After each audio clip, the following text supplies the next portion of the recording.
Selamat datang di channel Investor Receh. Guys, di video kali ini saya ingin berbagi ide investasi khususnya bagi investor yang sibuk dan tidak punya banyak waktu untuk screening saham satu persatu, tapi ingin tetap menghasilkan return di atas IHSG dan return rata-rata reksadana saham. Bagi teman-teman yang sudah lelah beli saham individual, walaupun sudah beli blue chip, tapi sampai saat ini masih loss, sebaiknya teman-teman mulai pelajari untuk berinvestasi pada indeks. Di samping jauh lebih mudah dan simple, investasi pada indeks melalui ETF ternyata bisa mengalahkan kinerja dari IHSG. Indeks terbaik sejauh ini bukan indeks LQ45 atau indeks IDX 30, tapi indeks Sri Kehati. Indeks Sri Kehati merupakan indeks yang dibuat pada tahun 2009 hasil kerjasama dari Bursa Efek Indonesia dengan Yayasan Kehati. Sri sendiri merupakan singkatan dari Sustainable and Responsible Investment. Sesuai namanya, indeks ini berisi 25 saham yang bisnisnya sejalan dengan prinsip-prinsip ESG. Saham-saham yang masuk ke dalam indeks ini sudah jelas tidak akan memiliki bisnis di seputar rokok, alkohol, pornografi, perjudian, batu bara, dan sebagainya. Ada beberapa faktor yang dijadikan acuan utama dalam melakukan screening untuk masuk ke dalam indeks, yaitu kapitalisasi pasar, total aset, laba bersih, free float, dan rata-rata volume trading. Lebih lanjut, pembobotan indeks menggunakan cap free float adjusted market capitalization weighted di mana porsi setiap saham tidak boleh melebihi 15%.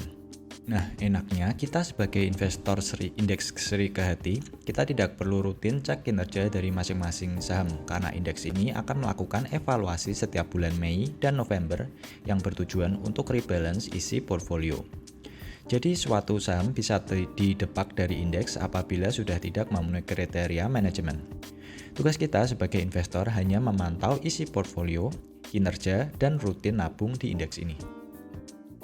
Sekarang kita akan bahas kinerja atau return yang telah dihasilkan indeks Sri Kehati dibandingkan dengan return dari IHSG. Di sini saya menggunakan ETF dari Indo Premier yang menggunakan acuan dari indeks Sri Kehati.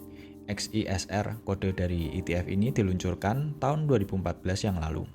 Jika kita bandingkan dengan return dari IHSG, maka sejak 2014 hingga sekarang saat video ini dibuat, XISR terlihat mampu konsisten mengalahkan IHSG dengan return lebih dari 70%.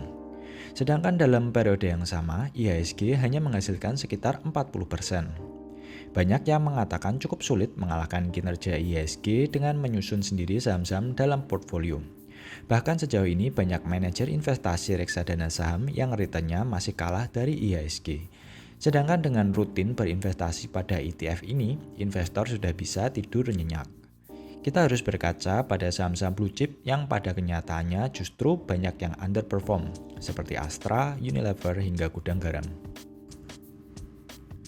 Berikut daftar saham yang berada di dalam indeks Sri Kehati periode 1 Desember 2023 hingga 31 Mei 2024. Teman-teman bisa mendownload data ini di situs idx.co.id di bagian data saham. Kita bisa melihat siapa saja saham-saham yang masuk dalam indeks seperti ANTM, Auto, BBCA, BBRI, BMRI, ICBP, Inco, INDF, JPFA, KLBF, Silo, SMGR, TLKM, hingga UNVR.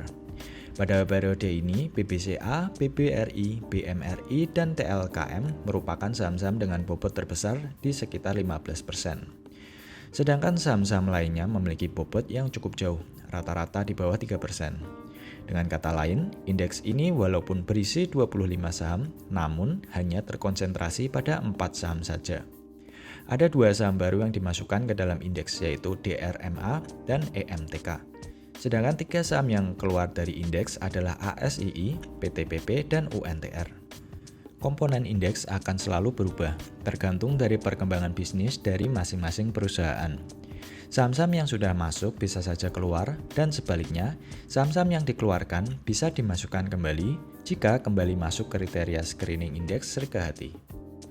Teman-teman bisa membeli ETF melalui sekuritas masing-masing, karena ETF bisa diperjualbelikan sama seperti saham di pasar sekunder. Hal ini berbeda dengan reksadana di mana investor tidak bisa beli dan jual pada hari yang sama. Ada beberapa pilihan ETF Sri Kehati yang bisa teman-teman pelajari lebih lanjut. Di antaranya XISR, ETF dari Indo Premier Investment Management. XISR diluncurkan pada tanggal 26 September 2014. XISR memiliki jumlah aset under management yang cukup besar, yaitu 1,9 triliun. Besarnya aset under management bisa dijadikan tolak ukur kinerja dari suatu ETF. Biasanya semakin besar aset under management, maka ETF akan semakin liquid dan memiliki expense ratio yang rendah. Per 31 Januari 2024, XISR memiliki expense ratio maksimal 1,5% per tahun. Selain XISR, produk dari Indo Premier, investor juga memiliki pilihan lain seperti XSSK, produk dari Samuel Asset Management. ETF ini diluncurkan pada 13 Mei 2020. XSSK memiliki expense ratio maksimal 1% per tahun. Walaupun di Fun Fact Sheet per 31 Oktober 2023, expense-nya 3%. Kemudian ada ETF dari Batavia Prosperindo Asset Management dengan kode XBSK yang diluncurkan pada 21 Maret 2019. ETF ini berdasarkan Fun Fact Sheet per Desember 2023 memiliki expense ratio maksimal 3% per tahun. Pada periode ini, total aset under management dari XBSK di sekitar 40,2 miliar. Teman-teman bisa pelajari lebih lanjut dengan mendownload Fun Fact Sheet ETF pada website masing-masing aset management tadi. Sebagai bahan diversifikasi, ada indeks lain yang juga memiliki kinerja cemerlang di samping indeks Serikahati yang baru saja kita bahas. Indeks ini bernama IDX High Dividend 20. Bursa Efek Indonesia meluncurkan indeks ini pada 17 Mei 2018. Indeks High Dividend 20 merupakan indeks yang berisi saham-saham yang rutin bagi dividen tunai dengan yield tinggi dalam 3 tahun terakhir. Pembobotan saham di indeks ini hampir sama dengan indeks Serikahati, hanya beda sedikit karena memasukkan kriteria dividen yield. Maksimal bobot saham juga dibatasi di 15%. Nah, jika Serikahati ada 2 kali review rebalancing dalam setahun, IDX High Dividend 20 hanya melakukan rebalance 1 kali dalam setahun, yaitu di bulan Januari. Indeks ini memiliki beberapa sektor, tapi sektor finance yang menjadi yang terbesar dalam indeks dengan bobot lebih dari setengah sendiri. Sedangkan untuk top holdingsnya per Desember 2023, BBRI, TLKM, BBCA, dan BMRI menjadi saham-saham dengan porsi terbesar. Belum banyak data kinerja historis yang bisa kita pelajari karena indeks ini baru saja diluncurkan di 2018 yang lalu. Walaupun begitu, jika kita gunakan salah satu ETF dari Indo Premier berkode XIHD yang menggunakan acuan indeks High Dividend 20 dan membandingkannya dengan IHSG dan XISR Serikahati dalam 5 tahun terakhir, maka XIHD ternyata memiliki return yang paling baik, di mana XIHD menghasilkan return sekitar 37%. XISR sekitar 34%, dan IHSG di sekitar 18%. Hal yang perlu diperhatikan adalah walaupun suatu ETF berusaha track pergerakan indeks acuannya, kadang kinerjanya bisa sedikit berbeda tergantung dari kinerja manajer investasi yang mengelola ETF tersebut. Lalu, apa saja ke-20 saham yang saat ini berada di dalam indeks IDX High Dividend 20? Berdasarkan artikel dari CNBC berikut, kita bisa melihat ke-20 saham tersebut, di antaranya ATRU, AMRT, ANTM, ASII, BBCA, BBNI, BBRI, BMRI, BRPT, ICBP, INDF, INKP, ITMG, KLBF, PTBA, SMGR, TLKM, TPIA, UNTR, dan UNVR. Dalam periode ini ada 7 saham baru dan 7 saham yang dikeluarkan dari indeks. 7 saham baru tersebut adalah BRPT, ICBP, INKP, KLBF, SMGR, TPIA, dan UNVR.